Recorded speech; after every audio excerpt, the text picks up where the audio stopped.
한국직업방송과 연합뉴스TV가 함께 만드는 취업 전문 뉴스 투데이 고용플러스입니다. 1년 전 문재인 대통령은 취임사에서 재벌 개혁에 앞장서겠다고 강조했습니다.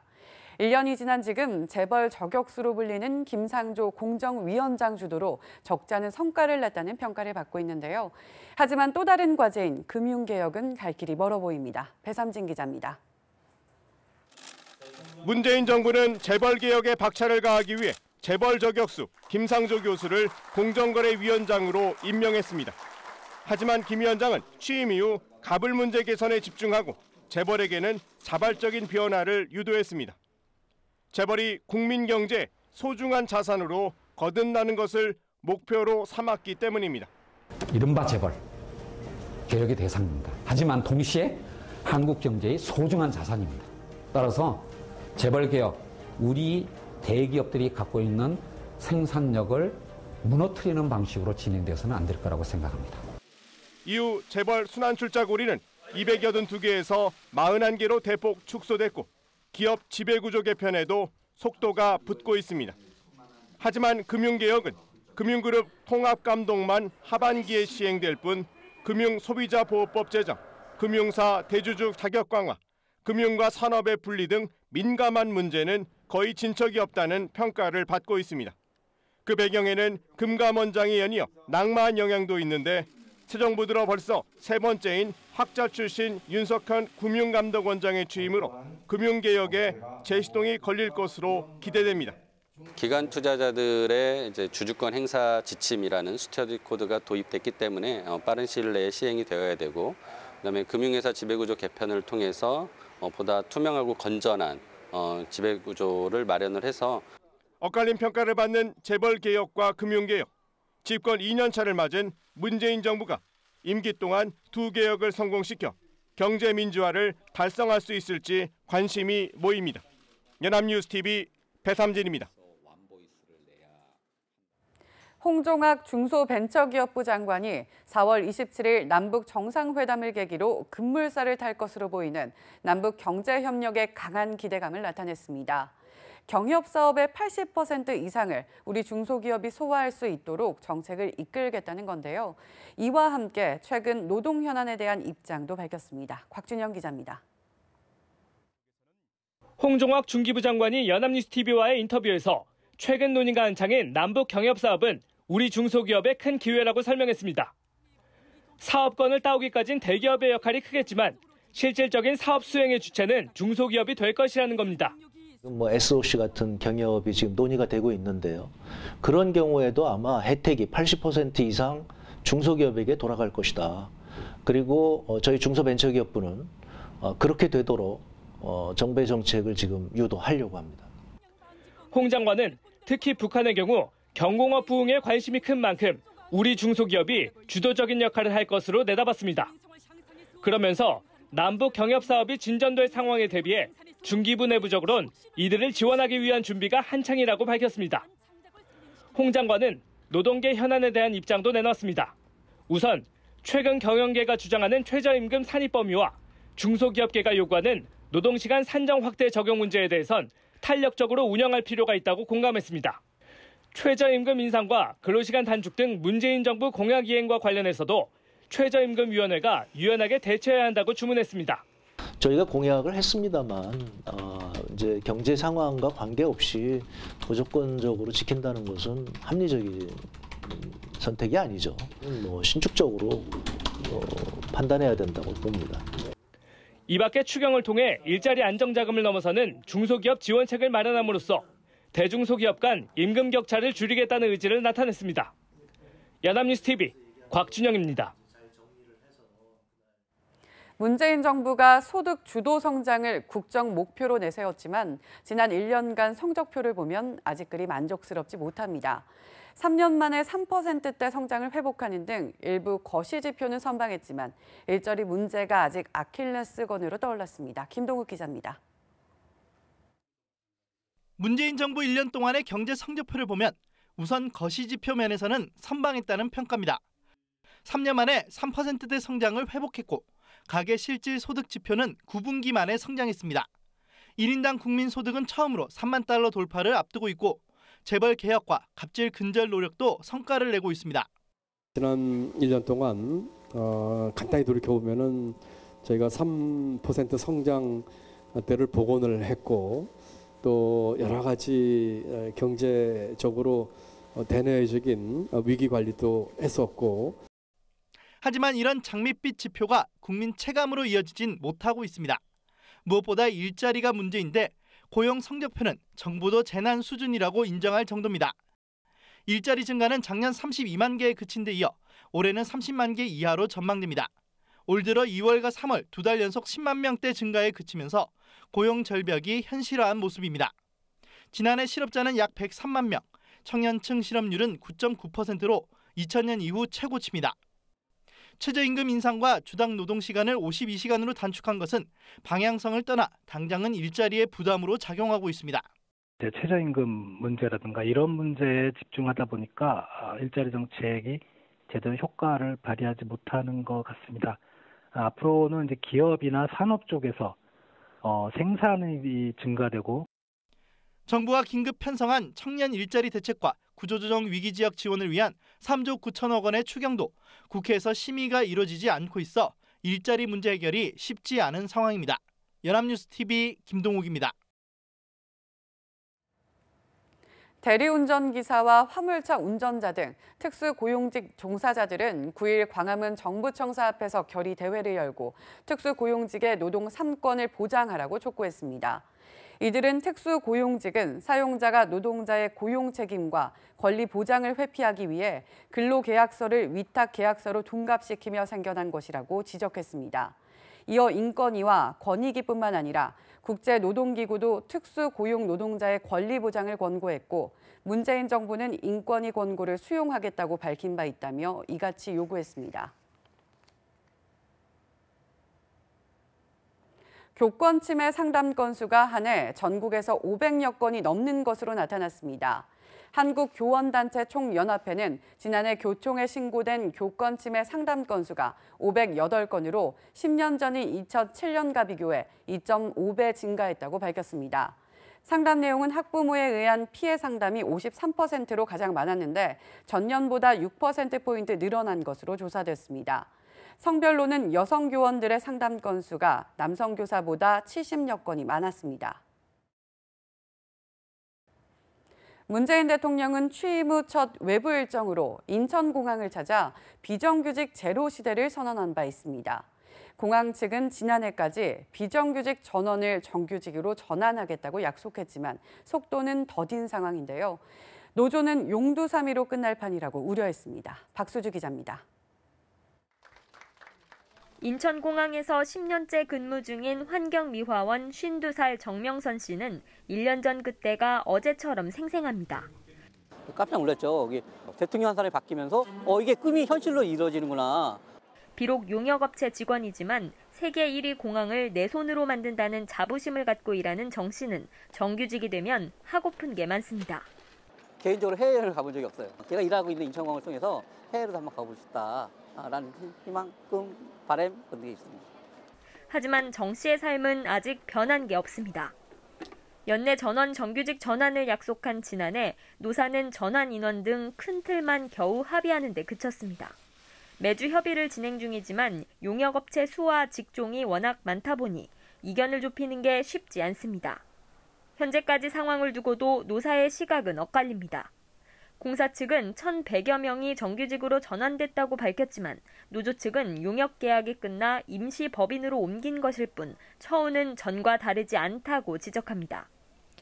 노조 측은 또 공사가 임금 체계에 근속 여부를 반영하지 않는 등 동일가치 노동을 인정하려 하지 않거나 노동시간 단축 대책은 손을 놓고 있다고 비판합니다. 공사 측은 다음 달까지 임금과 자회사 설립 등의 문제를 마무리하겠다는 입장이지만 일각에서는 정부의 지속적인 관리 감독을 요구하는 목소리도 나옵니다. 연합뉴스 TV 박수주입니다. 정부와 기업이 청년 취업자들을 위해 목돈을 만들어주는 청년 내일 채움 공제. 올해 신청이 지난달 이미 마감되는 등 폭발적인 인기를 끌고 있습니다. 하지만 혜택 대상이 적은 탓에 주먹구구식 취업 장려책이라는 비판도 있습니다. 소재영 기자입니다. 청년 내일 채움 공제는 중견, 중소기업에 취직한 청년이 2년 동안 300만 원을 적립하면 정부와 기업이 공동으로 1,300만 원을 추가해 목돈을 만들어주는 취업 장려책입니다. 청년들의 폭발적인 반응에 이미 올해 목표치인 5만 명의 신청이 마감됐고 올 하반기에는 3년짜리와 5년짜리도 신설됩니다. 하지만 수혜 대상이 턱없이 적다는 비판이 나오고 있습니다. 고용노동부가 판단하고 있는 지원 가능 대상은 약 127만 명. 그러나 올해 예산은 3,555억 원으로 수혜 대상은 전체의 4%인 5만 명 정도에 불과합니다. 추경 예산으로 175억 4천만 원을 확보해 2만 명을 더 뽑겠다는 계획이지만 이마저도 국회 파행으로 난항을 겪고 있습니다. 또 사업에 참가하지 않는 기업에 취직한 청년들은 중소기업에 취직하더라도 혜택을 받지 못합니다. 정부의 예산을 지원받아 기업의 금전적 부담은 없지만 기존 재직자와의 형평성 문제와 복잡한 가입 절차 때문에 가입을 꺼리는 기업이 있는 것입니다. 기존 재직자를 고려 안 할 수가 없는 거. 그다음에 좀 소규모 사업주들은 동시에 여러 가지 일을 하다 보니까 제도에 대한 이해도 부족하기도 하고. 이 때문에 더 장기적인 안목의 고용 장려책이 필요하다는 지적도 나옵니다. 일감이 나올 수 있도록 하는 것이 국가 역할이에요. 그렇지 않고 국가에서 예산으로 일자리를 만드는 거는 그거는 한계가 있는 거고. 정부는 재직자를 대상으로 하는 내일 채움 공제 등 추가 대책을 내놓을 계획이지만 어떤 효과가 있을지는 두고 봐야 합니다. 연합뉴스TV 소재영입니다. 노인복지가 조금씩 나아지고 있지만 여전히 열악합니다. 적지 않은 노인들은 혼자 살기에 빠듯한 생계급여를 받고 일자리도 구하기 힘든 상황입니다. 전문가들은 비현실적인 급여 체계를 개선하고 노인이 일하기 좋은 환경을 만들어야 한다고 조언합니다. 조성음 기자입니다. 경제협력개발기구 국가 중 노인 빈곤율 1위, 노인 자살률 1위, 대한민국 노인의 현 주소입니다. 공원에 모인 노인들은 우리는 그래도 여건이 좋은 편이라면서 여전히 부족한 노인 복지에 아쉬운 마음을 감추지 못했습니다. 부급비가 나온 게 있는데 너무 작아 그걸로 혼자 살기 진짜 힘들어. 찾아봐야겠다 생각 혹시 해보신 적 있으세요? 일자리 같은 거. 근데 우리 안 써줘. 나이 초과되면 안 써줘. 은퇴 후 50만 원 정도의 생계급여와 제한적인 일자리로 생활을 이어가는 많은 노인들은 오래 살수록 더 가난해질 수밖에 없습니다. 변하지 않는 노인의 빈곤한 현실을 개선하려면 지역사회와 지방자치단체가 합심해 급여와 일자리 문제를 해결해야 한다는 목소리가 나오고 있습니다. 존엄한 노후를 차별 없이 서비스 받을 수 있는 그런 인프라를 확충하고 정보를 제공할 것입니다.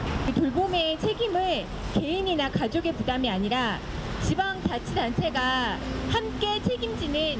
전문가는 기초생활보상 대상자가 받는 생계급여의 현실화를 주장합니다. 생계급여가 최저 생계비보다 낮은 부분이거든요. 단기적으로는 최저 생계비에 근접해서 의식주 생활을 할 수 있는 그런 급여를 제공하는 게 좋죠. 또 자립할 수 있는 삶을 위해 고령 근로자 차별을 없애고 고령 근로자에 대한 직업훈련도 활성화해야 한다고 지적했습니다. 연합뉴스TV 조성음입니다.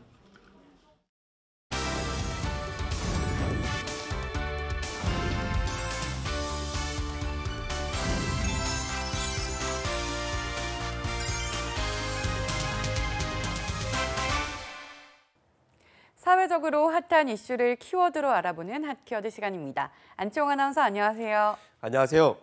핫키워드 시간입니다. 이 수입 맥주가 국내 맥주 시장을 빠르게 잠식하고 있다고 합니다. 그 이유는 뭘까요? 오늘 핫키워드에서 알아봅니다. 네, 편의점이나 대형마트에 갈 때마다 수입 맥주의 종류가 늘어나고 있는 걸 체감하게 되는데요. 실제로도 수입 맥주가 늘고 있나 보네요. 네, 그렇습니다. 한국무역협회에 따르면 올 1분기 맥주의 수입액은 7,277만 9천 달러로 지난해 같은 시기와 대비했을 때 무려 36%가 증가한 수준인데요. 이 증가세라면 올해 맥주의 총 수입액은 지난해 맥주의 총 수입액인 2억 6,309만 달러를 추월해서 3억 달러를 넘어설 것으로 예상하고 있습니다. 와, 3억 달러면 우리 돈으로 3,200억 원이 넘는다는 건데요. 정말 엄청난 수준인데요. 네, 그렇습니다. 가장 많이 맥주를 들여온 나라는 일본인데요. 1분기 일본 맥주 수입액은 1,999만 5천 달러로 지난해 대비 38.3% 증가한 수준입니다. 다음으로는 무려 216.3%가 증가한 벨기에인데요. 971만 8천 달러였다고 합니다. 세 번째로 많이 맥주를 들여온 나라는 중국으로 971만 8천 달러로 2.9% 감소한 수준이지만 뒤이은 미국은 108.6%가 증가한 641만 달러였다고 합니다. 그렇군요. 이 정도면 국내 맥주 시장에서 수입 맥주가 차지하는 비율도 정말 높겠어요. 네, 2015년 기준으로 보면 국내 전체 맥주 시장의 출고 금액 기준은 2조 6천억 원 수준이었는데요. 하지만 당시만 해도 수입 맥주의 시장 점유율은 10%도 채 되지 않았다고 합니다. 반면 지금은 20%에 육박할 정도로 놀라운 성장세를 보이고 있다고 하는데요. 여기에 올 1분기 수입액 증가율 30%를 적용하면 올해 수입 맥주의 시장 점유율은 25%까지 오를 전망이라고 합니다. 엄청난 성장세네요. 그런데 어떻게 이렇게 수입 맥주가 급속도로 국내 맥주 시장을 점유할 수 있었던 건가요? 네, 이렇게 여러 가지가 있지만 수입 맥주 판매가 늘어나는 이유는 전반적인 여가 문화 변화에 있다는 게 업계의 분석입니다. 일과 삶의 균형을 중시하는 워라밸, 저녁이 있는 삶 등이 트렌드로 자리 잡으며 회식이 크게 감소한 대신 개인 여가 시간이 증가하며 맥주에 대한 소비자들의 기호가 다양해졌다는 겁니다.